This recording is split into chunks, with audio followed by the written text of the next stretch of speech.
Good day everyone and welcome to my Greymoor guide to Bombblade. I definitely want to get this guide up right now because Major Mayhem is going.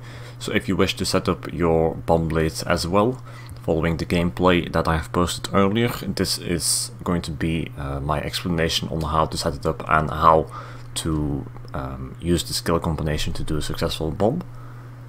So for the build itself, it's going to be in the description of the video as well as in the Discord. All the details in terms of CP, wonders and enchantments will be on there.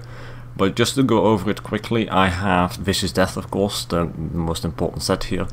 The Balorg, the front bar dual wield with the back bar Inferno with the Seducer on the back bar in order to get small Massacre generation for cloaking, and on the front bar Human Acolyte. Because this is going to be the most damage you get with a bomb. Other options here on the front bar are Mechanical Acuity and Spinners. Mechanical Acuity is something that you can use in case you're a Khajiit with the extra crit damage, and you also want to switch to the Shadow Munders then instead of the Apprentice Munders, which is what I usually use.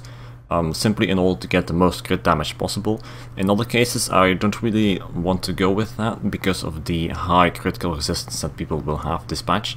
That's why I go with Human Acolyte, because it's also going to buff the non-crits.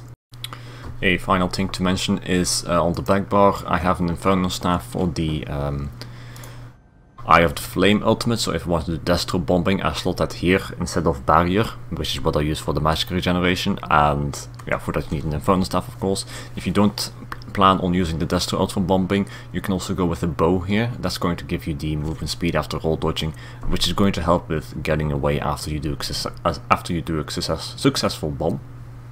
As for the skills, there's actually been a nice buff to Bombblade this patch with the new Vampire rework here. You have this passive here, which is going to increase your damage after you go out of stealth.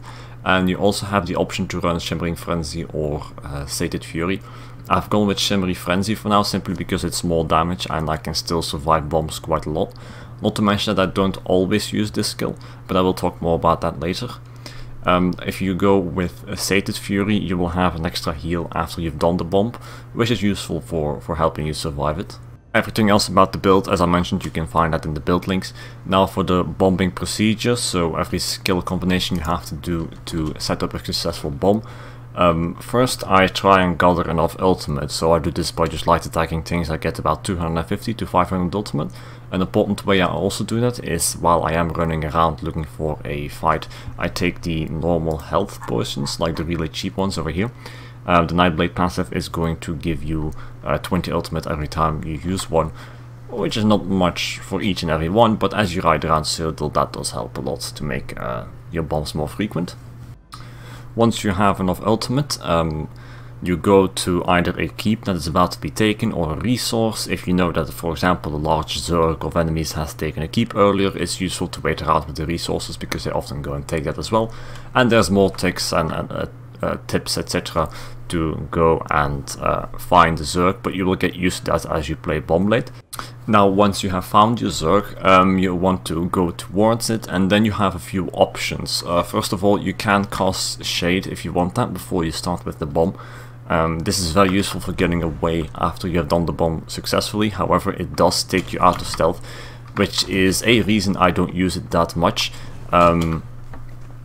Still, it is a very good way, and if you are in LOS, for example when you want to bomb in a keep door and you're in that little corridor next to the main gate, you are in full LOS and it's safe to cast the Shade there.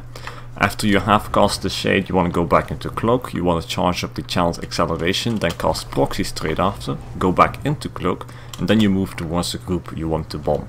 Now here's your second option. Sometimes while I am moving towards this group I will apply Shimmering Frenzy. This depends a bit on the size of the group. I mostly use this if it's a bit of a smaller group actually, because in a large group the proximity detonation often has already enough damage to blow everything up. Plus if there's AoEs on the ground, etc., you get taken out of stealth too much and sometimes I die before I even get to that group. However, it's definitely worth a try here, the Sated Fury. I often like to switch this on about 4 seconds into the countdown of the proximity detonation. Preferably you cast this while in LOS, because if you are in cloak, this is going to take you out of cloak. The benefit is, however, as you just saw, you can go into cloak really quickly after you have cast this skill. So you're really only out of cloak for a split second. And next to that, I also have to mention that it does not take you out of sneak. However, if you try to do that, well, with going into sneak and then going near the group you want to bomb, you don't want to do that in resources or in keeps, because the guards are going to take you out of stealth then. After you have maybe applied Shimmering Frenzy or maybe not, this depends a bit on the amount of risk you want to take, you move into your final destination, which is in the middle of the Zerg you want to bomb, and the idea is that your proximity detonation will take like half a second or 1 second more before it explodes. If you don't get there on time because you were too far away when you launched the bomb, you can use Lotus Fan to teleport in the group, but ideally you can just move into them by cloaking into the middle of the Zerg.